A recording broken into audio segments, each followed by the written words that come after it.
Hello, I'm wearing a hat. Yes, but that's not the point. Recently, I like wearing hats. The point is I'm going to talk about my favorite food, and I'm going to give you a speech about my favorite food. Now, you may think that sausages are my favorite food, but no. Today, I'm going to tell you my true favorite food. My favorite food is fish and chips. Fish and chips. Fish and chips is from England. I can't remember my speech. Hold on. But it's popular around the world. But it tastes salty and a little greasy. I think eating fish and chips you eat usually outside on the street. You have in a bag, sometimes wrapped with newspaper. You eat.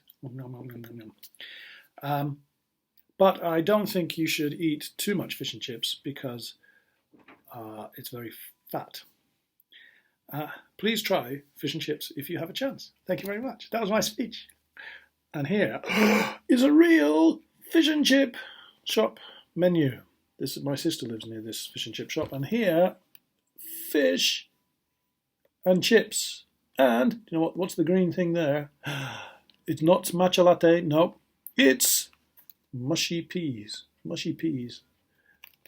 Also, they have pies. These are meat pies, like chicken and mushroom pie or steak and kidney pie. Quite nice. There's a nice big burger. That's not a real fish. And sausages! Yay! You can see what's going on with the menu here. Wow. Anyway, fish and chips. People in England love to eat fish and chips. Now, I want you to give me a speech about a delicious food that you like. There's an example in your book. Get your book and number 16. Eating out. Eating out means going to a restaurant, right?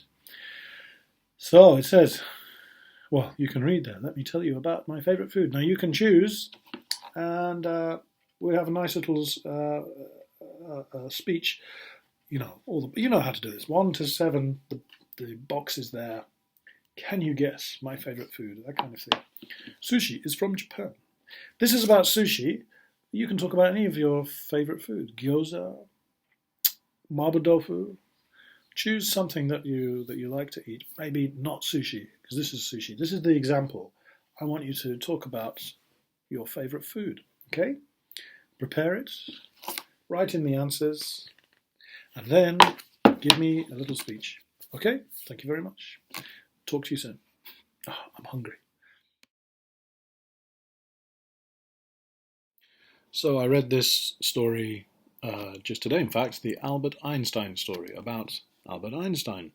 You know, of course, he's a famous scientist, perhaps the most famous scientist in the world recently. And after reading this book, I learned some interesting facts about Einstein. Number one, he was born in Germany in 1879. I don't know if that's interesting, but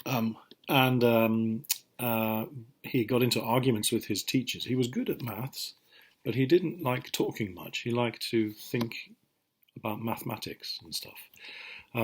So they thought he was a bit of a strange child, and he used to get into arguments with his teachers. He used to fight with his teachers because he didn't respect them. He didn't like them, especially in Germany in those days, a long time ago. The teachers demanded, you must listen to me and respect me. And he said, well, I don't want to. Maybe because he was so smart, knew more than the teachers. Anyway, so he left Germany and he stayed in Zurich in Switzerland for a long time. Then he got, but in 1905, he was working in like a salaryman, just an ordinary job, not a university.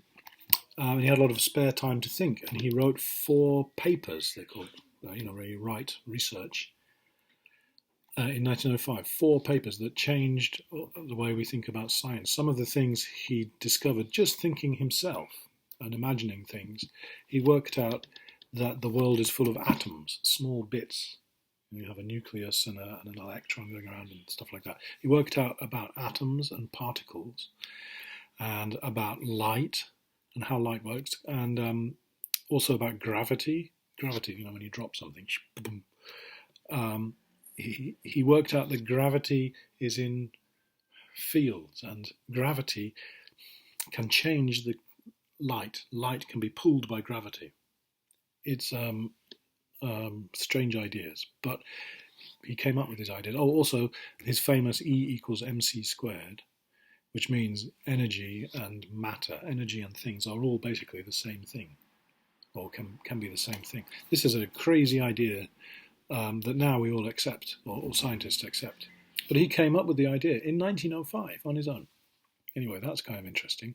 Another interesting thing about him, he worked in Berlin in the First World War, but he didn't like the way science was used in war, and they made gas, poison gas, to kill people, and he hated that. He didn't like to be part of that.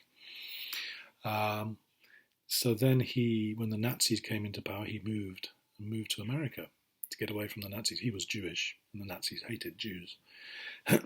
So he moved to America. He was a pacifist, means he hated war, but in the Second World War, he wrote a letter to Roosevelt, the President of America then, and said, please make an atom bomb, because if you don't, the Nazis will make it, and then the Nazis will start killing people.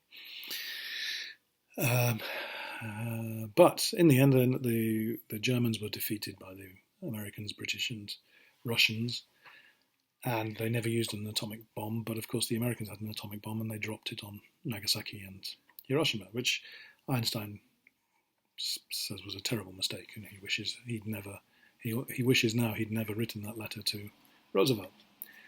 These are all interesting facts. I learnt it from this book. He died in 1955, by the way. He also had crazy hair and liked to stick his tongue out. So I'm a very unusual guy. Right, I got 3 questions. Number 1, what country was he born in? Number 2, what year did he make his great discoveries? And number 3, who did he write to in the Second World War? Who did he write to? He wrote a letter. Who did he write to? Famous person. Okay, good luck.